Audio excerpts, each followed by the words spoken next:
Good afternoon, everyone. Welcome to our conversation with author and climate activist Bill McKibben.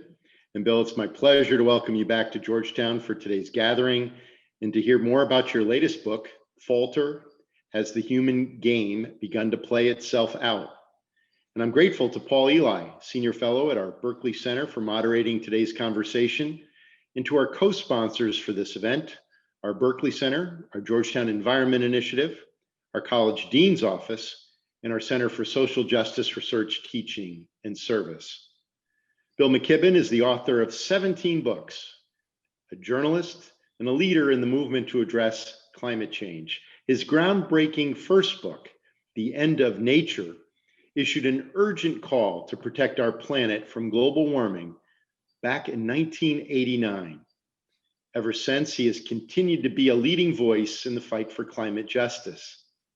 For over 30 years, he has worked to educate and organize people around the world, to deepen our understanding of the climate crisis, and to build a more sustainable and just planet.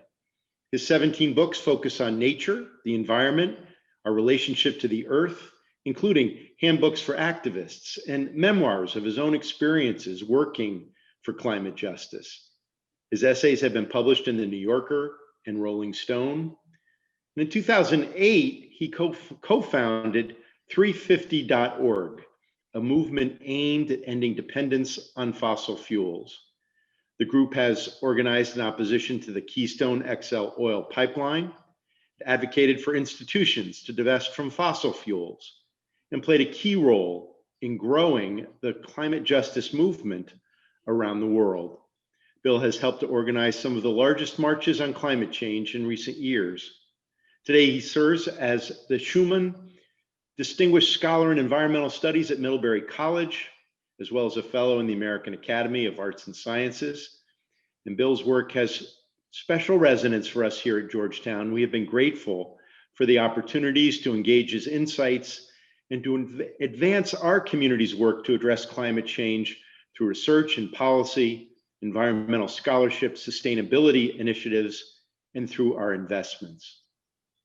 I'm grateful for Bill's leadership and for the opportunity to hear from him today in conversation with Paul Eli. Paul is the author of The Life You Save May Be Your Own, which won the PEN Martha Albrand Award for first nonfiction, and Reinventing Bach. And he has written for Vanity Fair and Commonweal, among other publications, and serves as a regular contributor to The New Yorker. In addition to his work as a senior fellow with our Berkeley Center, Paul teaches a first-year seminar here at Georgetown, and this semester, Paul's students are reading one of Bill's books, Wandering Home: A Long Walk Across America's Most Hopeful Landscape. Prior to his time at Georgetown, Paul worked in book publishing for many years as a senior editor with Farrar, Straus and Giroux, and we're very grateful for the insights that he brings to these conversations he moderates. So please join me in welcoming Bill McKibben and Paul Eli for this afternoon's discussion. Thank you very much, President DeGioia, and thank you to Bill McKibben for joining us for this web event. Before we begin our conversation with Bill, I'd like to thank the audience for tuning in via live stream. The event's being recorded and it'll be posted for later viewing. And I'd like to call your attention to one upcoming event, which is a conversation with Ambassador Samantha Power, centered on her recent memoir, The Education of an Idealist. That event will take place Thursday, November 12th at 5 p.m. Eastern Time, and President DeGioia will introduce the conversation. After our moderated conversation today, we'll have a live Q&A with the Zoom audience. And in order to participate in that Q&A, you should submit questions through the chat feature at the bottom of your Zoom screen. Indicate whether you're a student, faculty, or staff member, and we'll give priority to students. Keep an eye on your chat and we'll let you know if you've been selected, and you should be ready to ask your question live on video as well. So welcome to this convening, Bill. So glad to have you here. I feel I've spent a lot of the summer with you because I've been reading your books in connection with the course that I'm teaching. The book that President DeGioia mentioned is really one of my favorite books, period, full stop, Wandering Home. You tell the story of a walk from your house outside of Middlebury, Vermont, to a house in Adirondack Park. 2 different states, 2 different regions, 2 different geologic constructions, I guess you'd say, but a place that in your rendering of it is one place and a kind of second chance wilderness in a way that you render really powerfully in the book. How is this moment being felt in that part of the world that you know so well and that's been meant so much to you? Well, first of all, Paul, what a pleasure to get to join you, and what a pleasure to get to join President DeGioia. This could not be more fun for me. And I hope that it all works well. You know, one thing about rural America is the internet kicks out from time to time, but I bet we'll be okay. This is, it actually is a real pleasure to get to be in touch with the center of the heart of the country, and one of our most important of all institutions, Georgetown. You know, one feels in this strange year both the drawbacks and the benefits of being on the periphery. I've lived my life in rural America, up here on one side or the other of Lake Champlain, and you know, we've come through this pandemic year more easily than almost any place in the country. And you know, I wrote a piece for the New Yorker not long ago speculating on why it is that we've been okay. I think it's because there's a stronger sense of kind of social cohesion up in Vermont in particular, which has this long history of town meetings and things. The result was that just everybody's been wearing a mask since the beginning of all this. And I think at the moment we've got 2 people in the hospital in Vermont you know, with COVID. So we've been very lucky, and we're also very lucky, those of us who live in the woods, that we have an easy way to, you know, just be out in the real world all the time. And I felt awfully bad for people who were cooped up in apartments and things. I was rarely more clear on the kind of privilege that came with living in the sticks. One of the things you bring out in the book is that Vermont and the Adirondack part of New York State are culturally different in that, as you said, Vermont has a strong tradition of town meetings and pulling together socially, and there's some form of rugged individualism that's more in play in the Adirondacks. Has that has that been manifest during the pandemic? Has it really been any different over there? A little bit different, maybe. And you know, Vermont's motto is freedom and unity. And I think I wrote at one point that this year it's been kind of emphasizing the unity part, while other parts of the country, people have been talking a lot about freedom and their freedom not to have to wear a mask and whatever it is. We did have one protest in the spring with people who wanted to open up Vermont, you know, like in other parts of the country. And they had a protest outside the State House in Montpelier, but only 7 people came. And even they were mostly saying, yeah, you know, actually it's a pretty good idea to wear a mask. I just want to go to the bar again, you know, and things.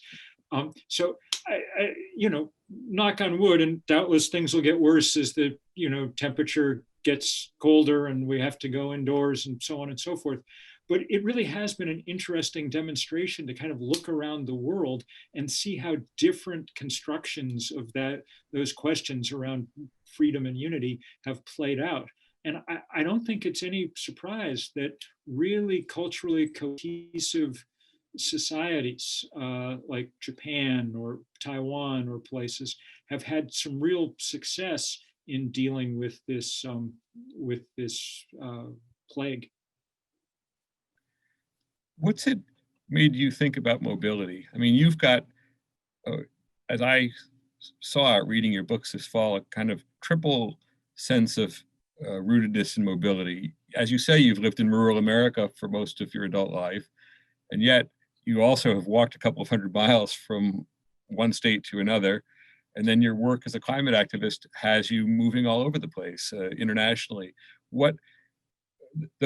The question of mobility bears on climate and everything else. So what comes to mind?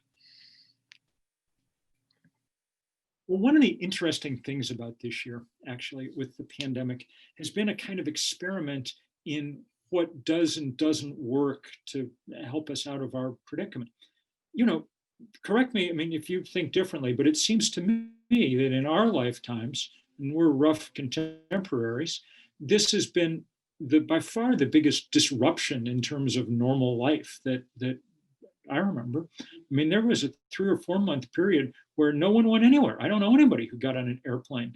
People stopped commuting, so on and so forth. And so what was interesting to see was that indeed emissions fell because we weren't driving, flying, whatever, but they didn't fall as much as people might have expected. At the peak, maybe 8-9%, something like that, which is a reminder that individual action can be useful in this regard, but also a sharp course on the limits of that individual action. Most of the damage that we're doing in the world appears to be hardwired into our systems. And that's why I think the work that we've been doing over the years to try and change those systems, to get into the guts of them and rip out the coal and the gas and the oil and put in some conservation and some efficiency and some sun and some wind, seem more important and obvious now than ever before. Turning to Falter, which is the book that came out just before we were kept home by the pandemic. What's so strong about the book is the way you pretty effortlessly speak of climate issues and sustainability issues, but in ways that show how they bear directly on civilization, the human game, things that ways we live our life that we don't think of as having anything directly to do with climate or with the climate crisis. If the climate becomes unbearable, the humanities are not going to be with us in the way that that we're accustomed to. Am I getting you right? Yes. President DeGioia kindly referred to that first book that I wrote about climate change, which was the first book about climate change for a general audience way back in 1989. So long before your students were born. And at that point, we were issuing warnings about what would happen if we didn't do something, and then we didn't do something. So now we're, seeing those things play out.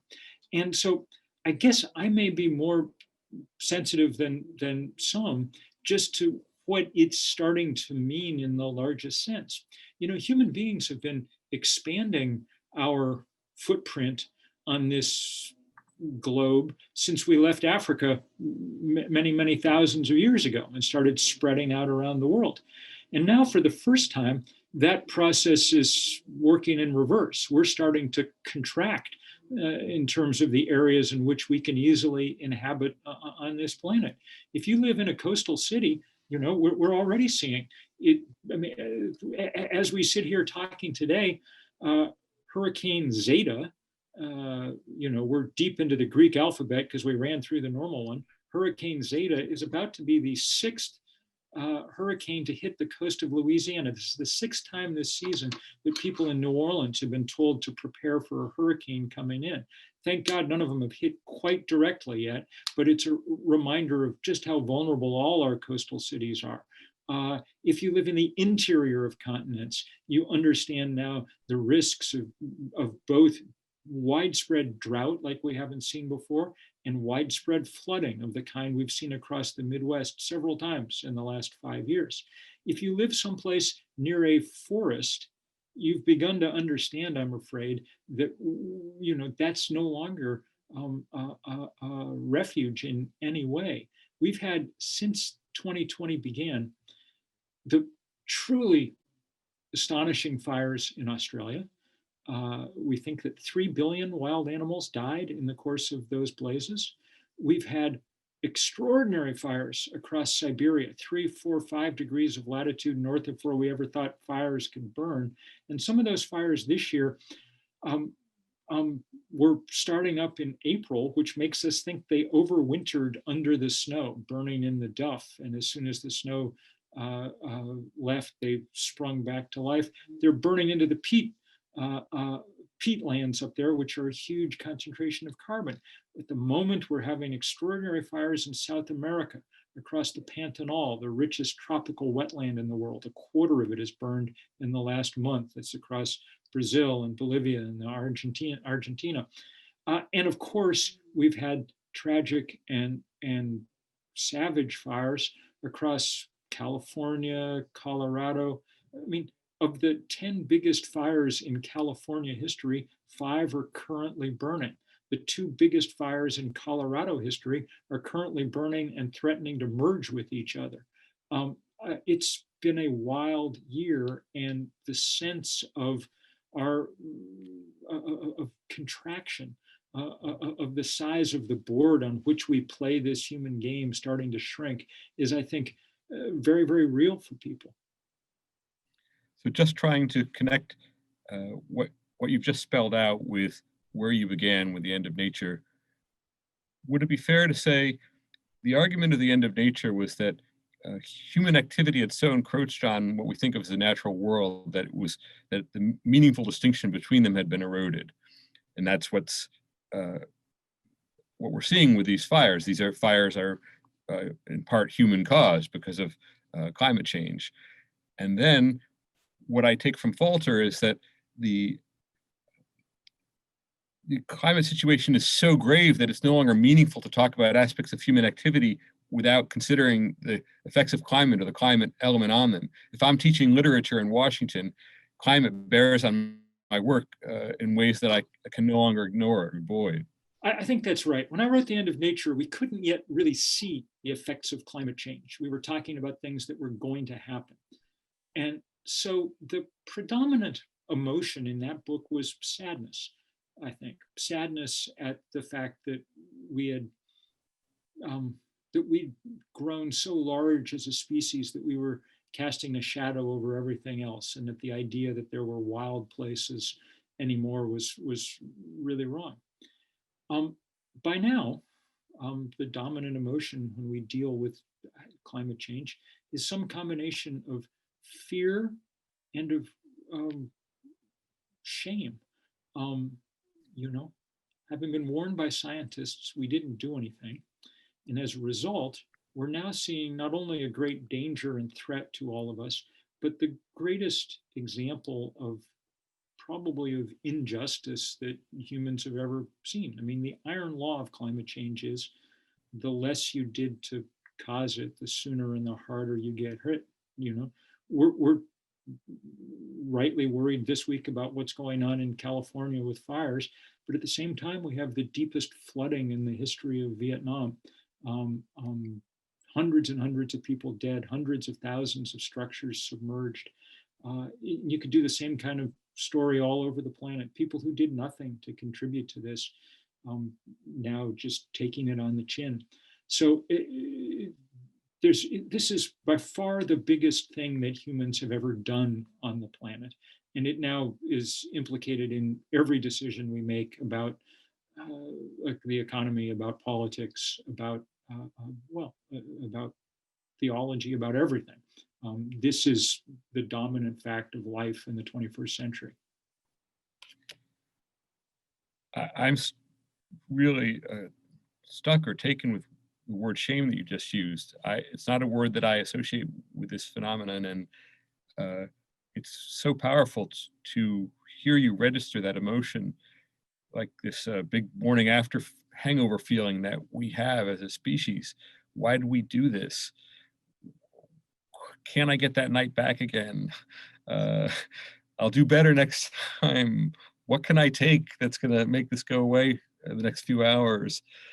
Maybe it's common in the literature, but it came like a bolt out of the blue for you to say that, and opened up a whole new area for me just now. The you know, the under the idea, the hard part of this is the idea that we knew it was coming and we didn't do anything about it. And we can talk a lot about why we didn't do anything about it and whose responsibility that is and so on. And I have some strong opinions about that. But it does leave us, you know, I mean, it leaves us having to confront this as a powerful moral issue. 30 years ago, in a sense, it wasn't a moral issue in the same way. Because until then, nobody had known that this was happening. Yes, it's true, we were burning lots of coal and gas and oil and putting lots of carbon in the atmosphere and setting us up for precisely this problem, this crisis we now face. But there's no moral, no moral opprobrium attaches if you don't know you're doing something wrong. But for the last 30 years, that excuse has gone by the books. Certainly people in power knew what was happening or had no excuse not to. And as a result, I think that's why it's become, among other things, such a pressing theological issue. This is why one of the reasons why, for instance, Pope Francis has been so articulate and outspoken, really made it the focus in many ways of his papacy from the day that he chose the name that he operates under in Rome. It's been, it has everything to do with those questions around power, around unwillingness to act, to change, to move. Just the other day, I reread your account of Laudato Si for the New York Review of Books, and a sweeping, radical, and highly persuasive critique of how we inhabit this planet. And what you're saying now resonates so strong with my first experience of the document, which was that this isn't the Pope turning to climate change or getting onto a new issue. It was the way into a synthesis that could not be made by other means.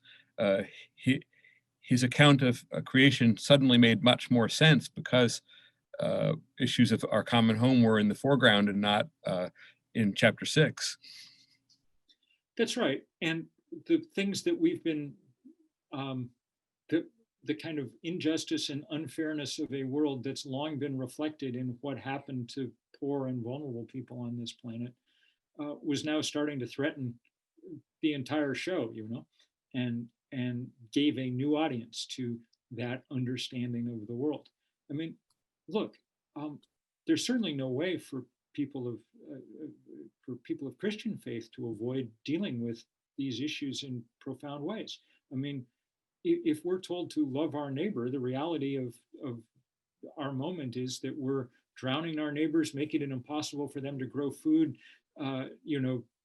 setting their homes on fire, on and on and on. And so the stakes are just higher and higher and higher all the time. That, I think, is what Francis is trying to bring home with Fratelli Tutti. Who is my neighbor? Am I my brother's keeper? Yes, in a sense, everybody's your neighbor.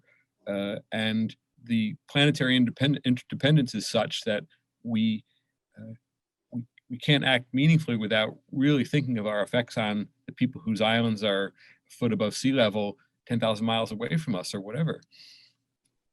I think that that's absolutely right. It's certainly the spirit in which we started 350.org.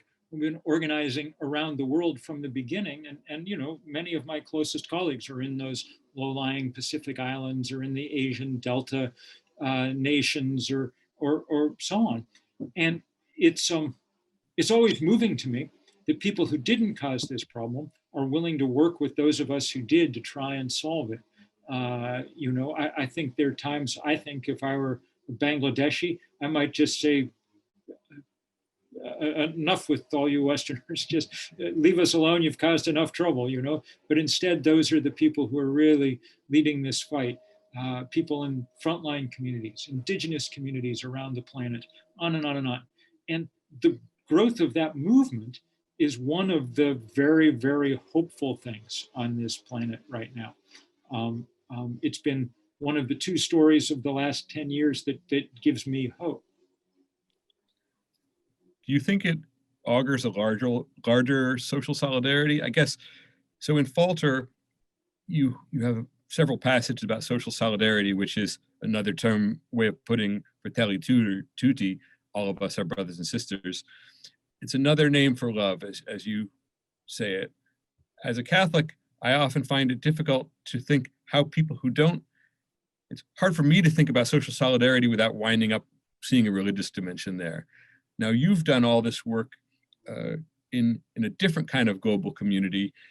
Are the ties that bind still strong enough for social solidarity on that level to actually be realistic?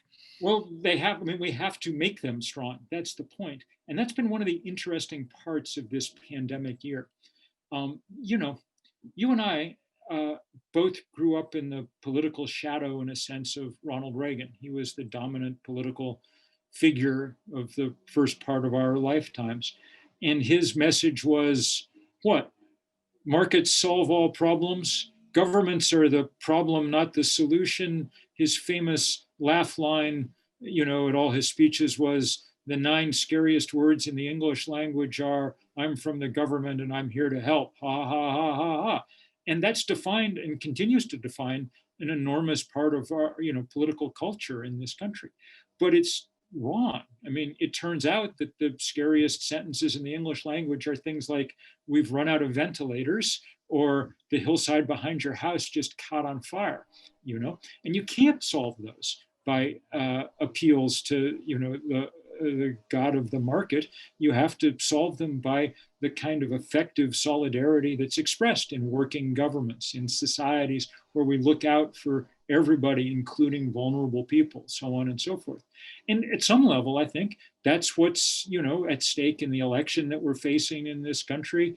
Whether we're going to continue with this cult of a kind of hyper individualism, or whether we're going to decide that our job is to be decent to each other. The suggestion that you make at Falter is that historically there was enough, if I got the term right, resistance built into society, that if things swung too far, and let's say they've swung way too far towards individualism, supposed self-sufficiency, and self-interest, that eventually the system would correct and we would go back towards, let's call it, social solidarity. But you raise some doubts that those resistances are still there. I don't raise doubt that resistance is still there.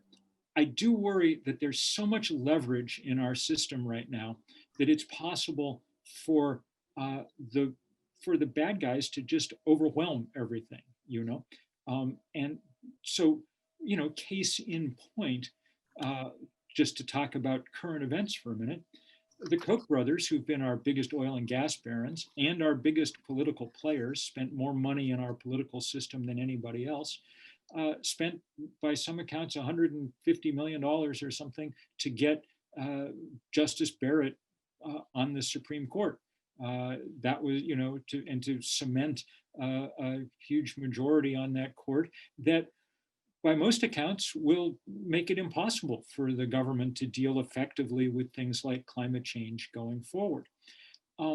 That's a lot of leverage in a few small hands, and that leverage may last a very long time if institutions like the court are as overwhelmed as they appear to be. I mean, we listened to a very bright woman sit before the Senate and tell them that she had no idea whether global warming was real or not, which in any in any sane world would be a disqualifying, I mean, she wouldn't even get tenure, much less a Supreme Court seat. It was embarrassing, but indicative of what's happening. So I don't know whether we've reached the point where that leverage is simply too strong, and that's indicative of the leverage of all those institutions, the oil companies, the others. I have some hopes because we've really built strong movements across on issues around the environment, around racial justice, around all sorts of things in recent years.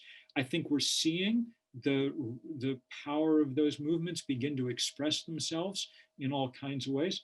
I just don't know. I mean, the trouble with climate change, as you know, is that it's a timed test. And if we don't get it right soon, then we don't get it right. And that's a scary place to be because our institutions and systems aren't really geared to work fast. Particularly in this country, they seem to be geared to work slowly, to be more check and balance than achievement on many things. But we're going to find out. I mean, the next 10 years will certainly tell the story on climate change. The scientists have told us that if we haven't made what the Intergovernmental Panel on Climate Change called fundamental transformations of our energy system by 2030, and they defined that as cutting emissions in half, then we had no chance of reaching the climate targets we set in Paris with such fanfare just 5 years ago. Pope Francis calls it a technocratic society. I'm not sure whether you've used the term, but to me, one of your great rhetorical innovations as a writer is to characterize certain things that we don't think of as technologies and inventions. I'm thinking of solar panels, which of course is a technology, but also you've described nonviolent social movement as one of the great innovations of the 20th century. And I would couple with that, just for purposes of concision, the project of divestment to change structures quickly. How are these technologies and how can they work? Well, that's quite a good question. Yeah, look, it seems to me that really one of the great innovations of the 20th century was the nonviolent direct movement. It came from the margins. It was the suffragettes. It was Gandhi. It was Dr. King. It was others who perfected this set of odd, the set of ways for the small and many to challenge the mighty and the few, and with extraordinary results in some cases. An example would be this, divestment campaign that's played out over the last 10 years. We asked institutions to begin selling their stock in coal and oil and gas companies because they were wrecking the planet, and it wasn't okay to try and profit from the wreckage of the planet. This has turned into, thanks to millions of volunteers around the world, all working independently without direction from me or anyone else in any real sense, into what may be the biggest corporate campaign in history. We're at $15 trillion now worth of endowments and portfolios that have divested from fossil fuel, including, thank heaven, Georgetown. President DeGioia did a wonderful job of leading that work and making sure that it happened, and it was a huge boost. Georgetown has been joined by the University of California system, by Oxford, by Cambridge. In the course of this year, both the Pope and the Queen of England have demanded divestment. Which leaves, I don't know who, Beyonce maybe as the kind of remaining royalty that we still need to get on side. But it's been remarkable and it's been effective. Shell Oil said last year that divestment had become a material risk to its business, which is good because their business is a material risk to the earth. And it's good that we're reining them in. That is an example of the kind of work that needs to happen more and more and more to hold systems accountable. Now, my last trip to Washington, really my last trip anywhere, came in January, right before the pandemic closed things down. And I got arrested in the Chase Bank branch nearest Capitol Hill over by, what do you call it, by Eastern Market there or whatever. And Jane Fonda was on the other side of the glass, kind of egging us on. And we spent a day in jail in DC, not for the first time that I get to see the inside of the criminal justice system in the district. But the point we did it was because Chase Bank is the biggest lender to the fossil fuel industry. Since the Paris Climate Accords, they've handed them $250 billion, which is not okay. Funding the end of the planet is not okay. And so there's going to be a ton of pressure, and already it's beginning to pay off. 2 weeks ago, Chase Bank made an announcement that from henceforth, their lending programs would be Paris compliant, an airy phrase that may or may not carry actual meaning, and we may have to go back to jail to make sure that it actually amounts to something, but at least the battle is joined, These are the powers and principalities of the moment in which we live. And so it stands to reason that we need to figure out how to take them on. Hearing you talk, I feel like I've lived half a life when I listen to you speak or read your books, but at the same time, I do feel hope in the second chance wilderness of the Adirondacks not far from where I grew up, hope in the various strategies that you're describing, but also hope, and this is really important to me personally, in the fact that this wasn't in the cards for you necessarily, that you made it to adulthood before you got onto these topics. And as far as I can tell, a lot of it was through writing. You've got a shelf full of books behind you. What's the significance of writing in all this? The New Yorker's published remarkable works in Silent Spring. There's a new book out, bringing it all together.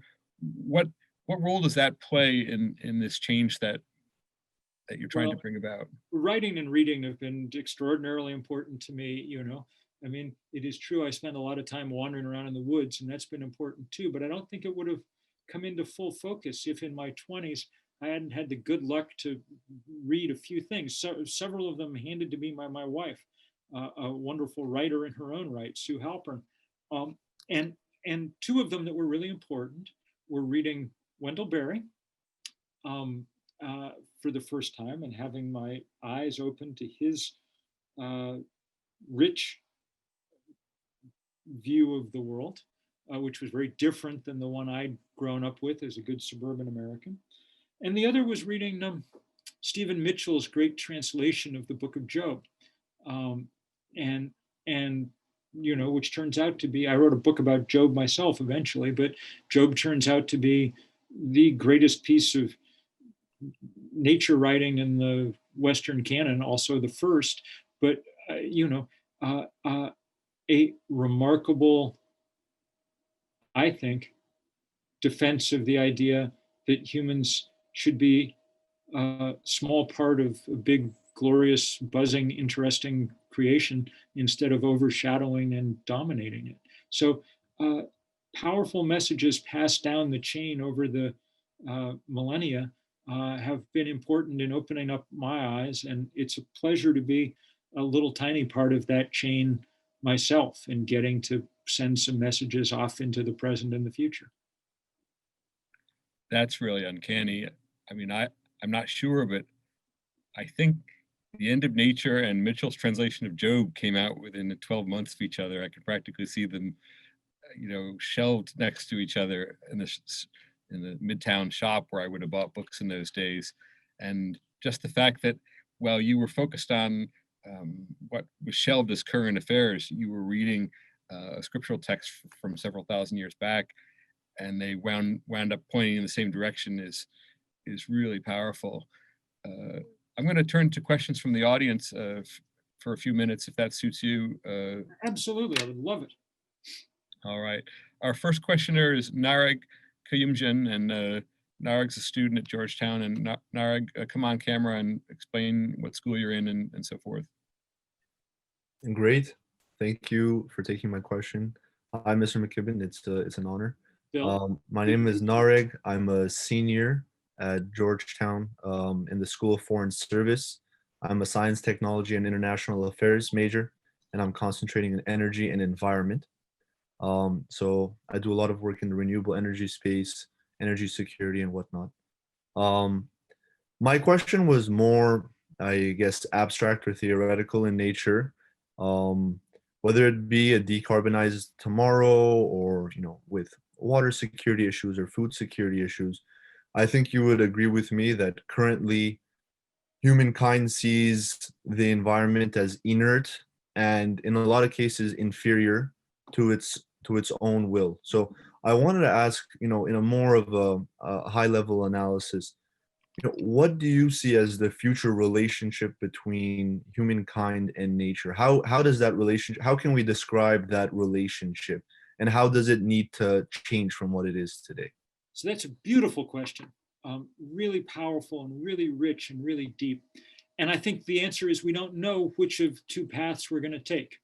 One way out of our problems would be to try to continue to dominate things and do it more. So, maybe these are the people who are like, well, you've got a problem with climate change because you put all this carbon and methane into the atmosphere. Let's inject some sulfur into the atmosphere too and see if that cools things down, and just continue this kind of process of trying to overpower the forces around us. My guess is that that's not only kind of morally bankrupt, but unlikely to end well, um, for a variety of reasons that sort of begin and end with questions about how good we actually are at doing any of this. The other way of relating to the natural world for human beings is to try and imagine ourselves becoming a little smaller in our impact, you know? And one of the things that I've spent a lot of time in the last few years getting to work with indigenous people around the planet, which have been really interesting, been really useful for strategic reasons. You know, when we exiled indigenous people in many parts of this world, we stuck them on places we thought had no value that now turn out to be atop big oil wells or athwart the pipeline routes or things that we need. So these guys have been, you know, absolutely in the lead on Keystone and Dakota Access Pipeline, and the same in Australia, you know, Aboriginal people fighting coal mines and things. But the other part that's interesting is that they bring a really profound spiritual worldview to dealing with these questions. And what's interesting to me is that I think there's a lot of overlap between the oldest wisdom traditions on the planet, indigenous wisdom traditions, and the newest, you know, cutting edge scientists looking at what's happening on the planet. The view from the supercomputer and the satellite and the view from the sweat lodge are not that dissimilar. And both of them, I think, you know, at bottom,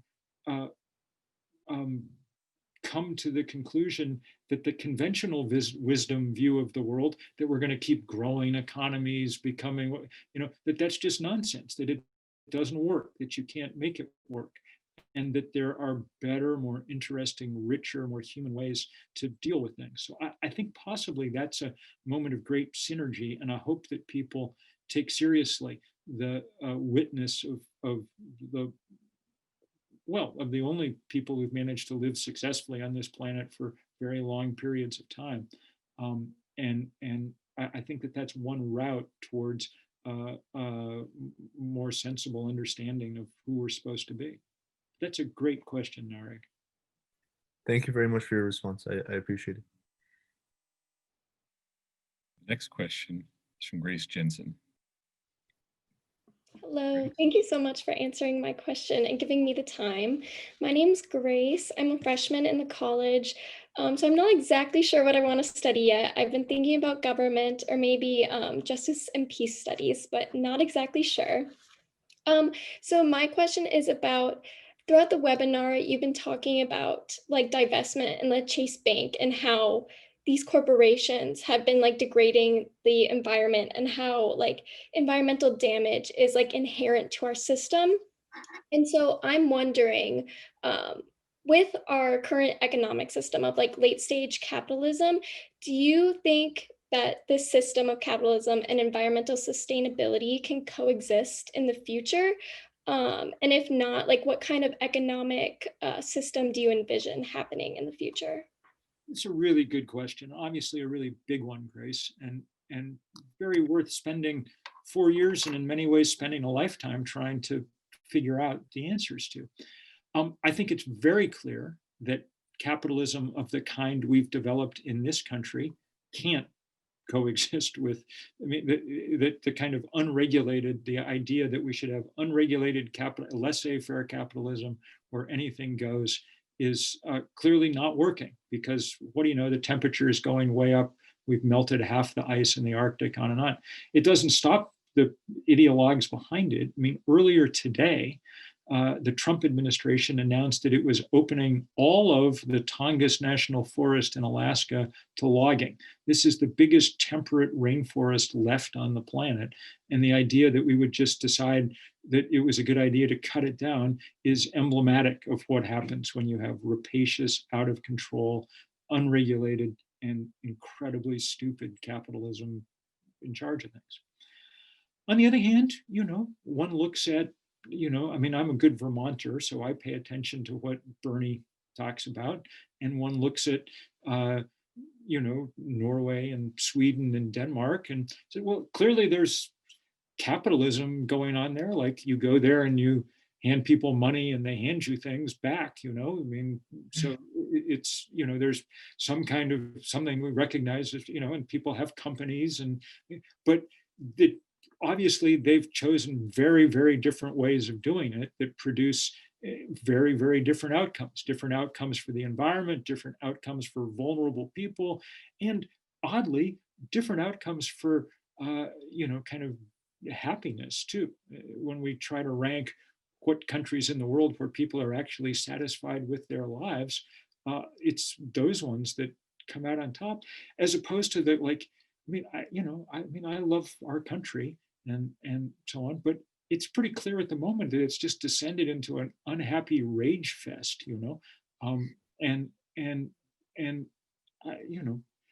we used to, when Paul and I were growing up, we operated under the delusion that, or under the impression that everybody wanted to come to America, that we had figured out the, best possible way there was to be in the world. That, I mean, clearly we were wrong. I mean, it's not working very well for us or for the planet. So, I don't have a good sense of exactly where we end up. I'm not a very good ideologue. I tend to let my friend, one of my dearest colleagues in this work and best friends is Naomi Klein, whose books I highly recommend to you. And she's much better at figuring out, where we should end up and what it should all look like and things than I am. But I do know that it's obvious we need to be on a different trajectory than we are now, and that we need to have under some kind of working control the forces of greed and commerce and whatever, because left to their own devices, they're clearly doing us in. And not just environmentally. Look around at the levels of inequality that mark our country. I mean, we're in the middle of a pandemic and we have tens of millions of people who can't access healthcare. I mean, that's not okay, not on any ethical or religious system that you can think of. So that's a really good question. I wish I had a really good answer for it, but I think that we have to move in very different directions. And I do think, I'll end by saying, I do think that the movement, one of the practical ways to do that is to move sharply and decisively towards renewable energy. One of the sources of deep inequality in our society is the fact that a small number of people control the concentrated sources of energy on which we depend. That's why the Koch brothers are so powerful. That's why people pay attention to Vladimir Putin or the king of Saudi Arabia. It's not like these guys have some interesting thing to say about the world. They just have a lot of oil, And so, the good thing about sun and wind is that they're ubiquitous. They're everywhere. And as we move towards them, we move towards a somewhat more democratic, small d democratic world and economy. I think that probably we want to move towards more localized economies to the degree that we can. Scale seems to me an important part of the answer to this. I wrote a book called Deep Economy years ago that tries to grapple sort of more directly with some of these questions. But I worry, I think our fight for the moment is over these very practical questions around survival. And in the course of doing them, we can move in the direction that we need to go. Thank you so much. The next question is from Mason Leith. Hello, my name is Mason. I'm a first year in the college as well, zooming from the coastal city of Charleston. You touched on this briefly, but I wanted to know how you think the intersection of climate activism with authorship and journalism has evolved over the last decade, and where do you see it going in the next 10 years? Well, that's a good question. So, I came up in a world as a newspaper reporter where there was very strong presumptions around things like objectivity, and dispassionate approach to everything. And I remember writing The End of Nature. I was 27 at the time. And part of me just thought this is a great story that no one else is on. And, here I am getting a story that's going to be the defining story of the next 50 years. And I'm getting there first. And, the kind of journalistic part of me was very taken by that.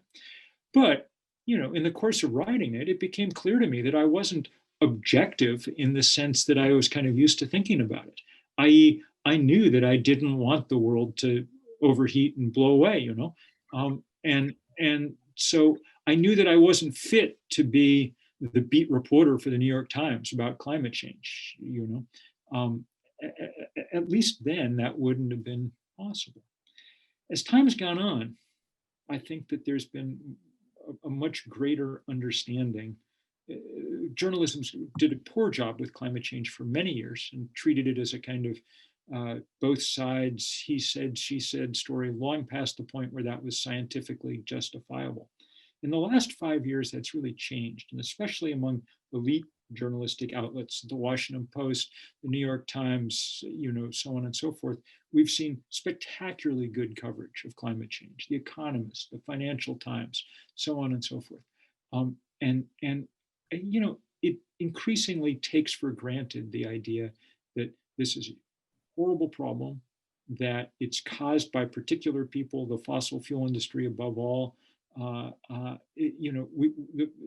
cover, I guess what I'm trying to say is journalism has matured about it in all kinds of ways and isn't as scared of its shadow as it was once upon a time. And I think that that's all to the good. I am ever grateful for the rise of great journalism around this, because there was a long period of time, 10 or 12 years, when if someone wrote an article for a major publication in the English language about climate change, there was about a 70% chance I'd done it. And that was not good. That's not the way it should be. And I am so every day grateful for the company of people who have taken on this issue and are doing spectacular reporting day in and day out about it. Thank you. The next question is from Marjorie Balzer. Hello, I'm a cultural anthropologist, and I have been trying to start an Indigenous Studies program at Georgetown. I'm a fellow in the Berkeley Center, and I would love to know more about your comment on the Siberian peat fires in relationship to the importance of the Arctic. Yeah. The Arctic obviously is the place where climate change is most advanced. There's a physical process that we call Arctic amplification that basically is simply a reflection of the fact that the Arctic was covered by white ice that reflected 80% of the incoming rays of the sun back out to space.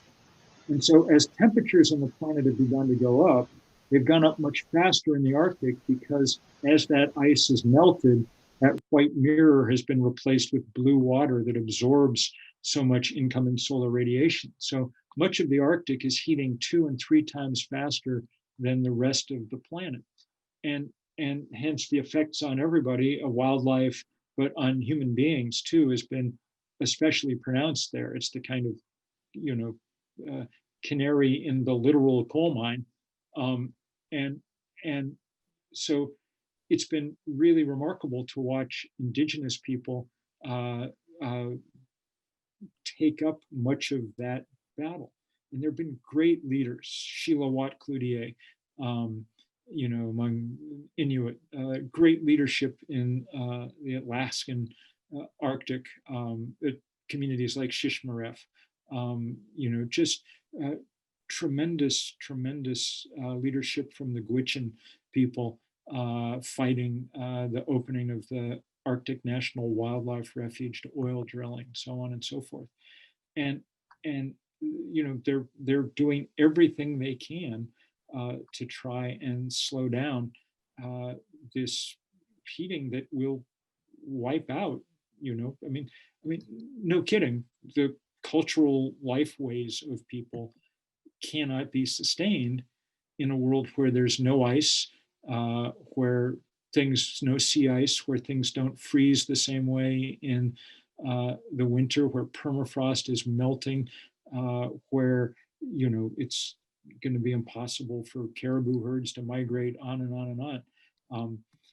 It's a tremendous tragedy in anthropological terms, because these are some of the most interesting human cultures that we have, and some of the bravest and most wonderful people that I know. And it's been a great privilege to get to work with some of them over the years. So I'm very grateful for your work, and I hope you keep it up. It'll be really important.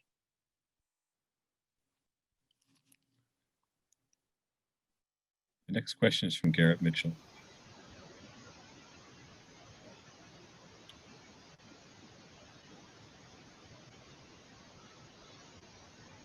Garrett? Does that work? There you go. Now we can Okay. hear. First of all, Mr. McKibben, a great thanks for all that you have done, and I will tell you that I was entering my first year in college when you were just being born, so that places me in this process. The question that I was interested in getting your thoughts about has to do with the sort of role that K through 12 education can play in this realm. On the one hand, we have a great push for STEM, which will be a positive thing in terms of producing, boys and girls, men and women who will have the science and engineering based capacity to deal with these issues. I'm interested in sort of the other side of that too, which is the how we can mainstream, if you will, environmental knowledge and environmental education into a revitalized effort for civic education in this country and elsewhere. Well, that's a very good question. And let me give you a piece of what I think is very good news. Now, look, it's very hard to get curricular reform and things, and we need it, but it's a political football often, and so on and so forth. So while that process is underway, you should take great heart from the fact that that kids in precisely the age range you're talking about aren't waiting for anyone to give them permission to do civics education. They're doing it themselves. The rise of the climate strike movement around the world over the last 2 years has been the single most heartening thing we've seen. Everybody knows Greta Thunberg, and they should. Greta is great. She's one of my favorite people in the world. I love working with her. But there are 10,000 Greta Thunbergs scattered around this world, and they have 10 million followers. I mean, when we helped them organize a year ago, September, the first really global scale climate strikes, that sort of emulating what Greta had started in Stockholm the year before, we weren't talking a few thousand, we were talking 500,000 school kids in Montreal walking out, 400,000 in Berlin, 250,000 in New York City, walking out and thronging the streets. They're providing the civic education that the rest of us need in many ways, and raising the stakes and making other people begin to pay attention. So, I mean, ironically, it's by leaving school sometimes that they've managed to provide themselves and the rest of us with a really profound education about how change gets made. And this is one of the things I take most heart from. And I think most of my work in the next few years is going to be devoted to trying and getting older people around the world to do a better job of paying attention to the leadership that young people are providing and backing them up. Looked at kind of demographically, like who's voting for who and that kind of thing. The problem is not with young people in our country. They've figured out an awful lot of this. The problem is with those of us of a certain age. Yeah, or even more age. That's a very good, thank you for that question, Garrett. Thank you, Garrett. Thank you. Bill, you may have answered my own last question, which has to do with the Pope and with Catholicism and with all the things that you've mentioned. You've told us about the remarkable achievement that Laudato Si, about the contributions of indigenous peoples, about the contributions of young people, about the contributions of journalists. We're going to have, convened at Georgetown tomorrow and Friday, a conference celebrating Laudato Si at 5. But I have to say, as a Catholic, I don't see a whole lot of action on the ground among my people. What should we be doing and what aren't we doing? Or have I got it wrong?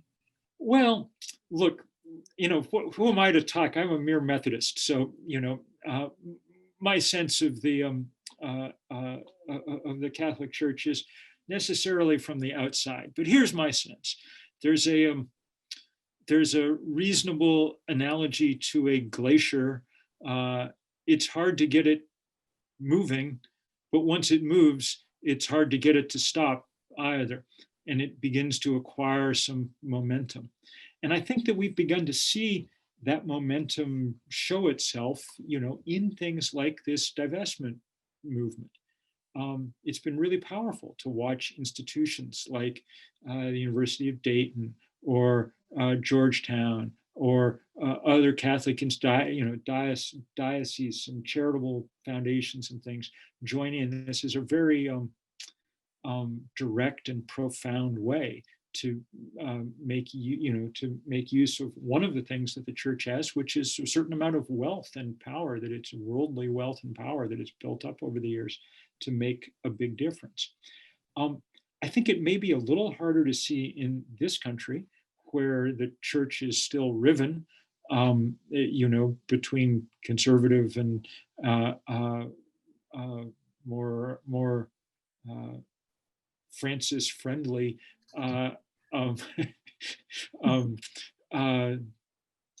sectors, but one assumes that we're moving in the right direction in these ways. I was very heartened to see your bishop in Washington become a cardinal this past week, and that's that could be a powerful moment. We need a lot of those moments. The mismatch here, I think, will in the end be less between theology, because I think Francis's theology is unimpeachable in this regard. It'll only be if it is a mismatch around this question of time. We don't have long. We have to move quickly if we're going to move on climate change. And so people do need to figure out a way to continue to kind of light a fire in this regard. And so I'm super grateful to people within the church, like the Global Catholic Climate Network and people like Tomas Insua and others who have been working so hard to kind of move this along. And they clearly have, the reason that, over the years that Methodists and Protestants, and so, one of the reasons they had for rejecting Catholicism was, the idea that it was all centered on one guy in Rome, who was well, let's hope that it is centered on one guy in Rome, because at least for the moment, he's making very, very wise calls about where we should be thinking, and it'll be good to see some Catholics behaving in the flock following their pastor with some assiduousness here. Can you stick with me for one more question? There's some questions from the audience that bear directly on what you're saying, and they have to do with the election and the prospect that, let's say, Biden is elected and there's an opportunity for what you call the transformational presidency. A lot of that would have to do with climate action. And it seems to me there's a possibility of, we have a Catholic in Biden, we have a self-identified person of Catholic heritage in Alexandria Ocasio-Cortez driving the Green New Deal. We have in Senator Sanders someone who met Pope Francis in Rome. Is there some possibility of a convergence between the Green New Deal and the vision of Laudato Si that might help us to move forward very quickly? Absolutely. Look, Francis is one of the key thinkers in this regard, and people like AOC and Bernie and others have clearly been very, they're on the same wavelength and thinking the same way. The other tradition is represented by the 6 Catholics on the Supreme Court who are don't seem to be on the same wavelength and so on. And it'll be really interesting to see the role that Biden, who seems as always, a kind of figure in between, plays in this regard. Our hope has got to be that someone who has always been a very centrist, very patient, very seizes the moment that we are now in, seizes the moment that we're in around race and equity, seizes the moment we're in around climate change, and figures out ways to help us move as a society past our current brokenness and into some new place where we actually can make real progress really fast on these questions. And to me, two of the encouraging things about Joe Biden are that he went to mass every day and that he rode the train every day. And those seem to me to augur well for the future. Let's hope everybody make sure you're phone banking till the last possible minute would be my advice. Well said. Bill, thank you so much for your books, for your activism, for your example, and for your willingness to join me and us in conversations like this one. I couldn't have enjoyed it more. It was a real pleasure. And please give my thanks to President DeGioia for his introduction and for all the good work that he's accomplished there. I hope that you guys have a safe and healthy year stretching out in front of you. And I'll look forward to the time that I can get down there and see you all person to person. We're looking forward to it also. Thank you so much. Bill God McKibben. bless. Take care.